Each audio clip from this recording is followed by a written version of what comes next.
असलामुअलैकुम। हाँ जी वीरो की हाल है? ठीक ठाक हो सब? खरीदना आउणगे तो मैं भी तो ठीक। चाचू इकबाल पंजाबी व्लॉग जुड़ गया है। अज की वीडियो लाजमी छोटी जी होएगी लेकिन सारे ने देखनी लाजमी और शेयर लाजमी करनी है। ठीक हो गया। अस्सी आए हैं गोदाम से अलमुनियम वाले। ठीक है, ए देखो थानू मैं दिखाना।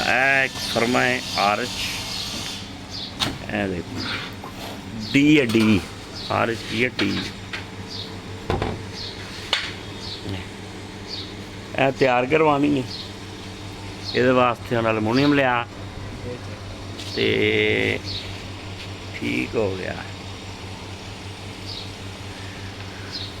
ਬਸ ਕਿ ਇਹ ਹੁਣ ਪੀਸ ਲੈ ਕੇ ਤੇ ਬੈਂਡਾਂ ਨੂੰ ਦੇਣ ਜਾ ਰਹੇ ਹਾਂ। ਬੈਂਡ ਕਰਵਾ ਕੇ ਤੇ ਫਿਰ ਬਣਾ ਕੇ ਸਿਰਫ ਕਿਸੇ ਨੂੰ ਦੇਣੀ ਹੈ ਤੇ ਕੰਮ ਜਿਹੜਾ ਫਿਟਿੰਗ ਉਹ ਆਪੇ ਕਰੇਗਾ। ਇਹ ਸਟੋਰ ਤੇ ਸਟੋਰ ਵਾਲਿਆਂ ਕੋਲੋਂ ਅਲਮੂਨੀਅਮ ਲੈ ਲਈਦਾ ਕਦੀ ਕਿਤੇ।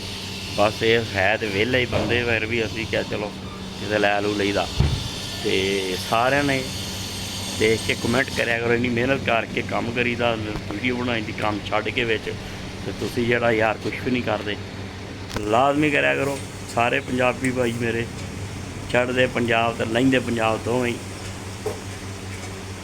ते हाँ जी सर, ਹੁਣ ਮੈਨੂੰ ਦੱਸ ਉਹ ਪੀਸ ਤੇਰੇ ਕੋਲ ਰੱਖ ਜਾਵਾਂ ਜਾਂ ਨਾਲ ਬਣ ਲਵਾਂ? ਦੋਵੇਂ ਬਣ ਲਵਾਂ। ਆਹੋ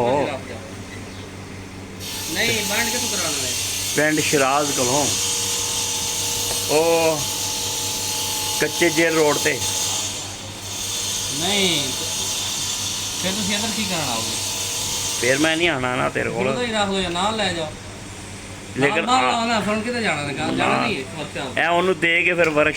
लो जनाब, सुबह आप आर्च दे गए हैं अलमूनीयम लैके पढ़नी डी अलमूनीयम दी। ठीक है, हुण असीं आए हैं तो गुलबर्ग फ्लैट ते ये तुहानूं दिखाइए कित्थे। ए देखो ए प्लाजा है, इहदी लाई है, ए माल लाया उतों।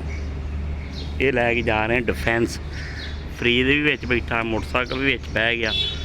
तो असीं हुण पहुँच रहे हैं किते वाई ब्लाक डिफेंस। ये उत्थे लगने ने, फिलहाल ला के उत्थे उतार के रख देने। अज की जी ना मसरूफियात है ही है, बस इन्नी की है। हाँ इन्ना कम बहुत हाँ, बहुत ज़्यादा नहीं। अब आजा हुण कित्थे आ रक्षा अगे कर। हेलो, ये बिल्डिंग ये फ्लैट है ने गुलबर्ग के, बड़े प्यारे बने हुए। अंदरों तो दिखा नहीं सके, अंदरों भी दिखाने सी हैं। ठीक हो गया, हैप्पी टू यू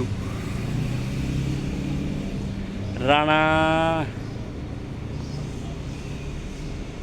आबद। लो जी ए शीशे जो उधरों उतार के लिया ना, फ्रेम भी और पिछे फ्रेम अगे वड्डा शीशा, वड्डे फ्रेम च सी लकड़ी का फ्रेम है, बड़ा कमज़ोर है। ला उतार के रख दिते ने ते ये हुण फिट करने ने। कल करन परसों करन जिद्दन कहण गए इस कोठी के उत्ते। ठीक है ना, तो अगे भी काम तुहानूं पता कीता है असीं ते हुण भी कर रहे हैं। तो बस काम इस तरह ही है, थोड़ा थोड़ा अल्लाह करे मदद। तो बाकी खैर हनेरी चल पई बड़ी जोरों दी बाहर। तो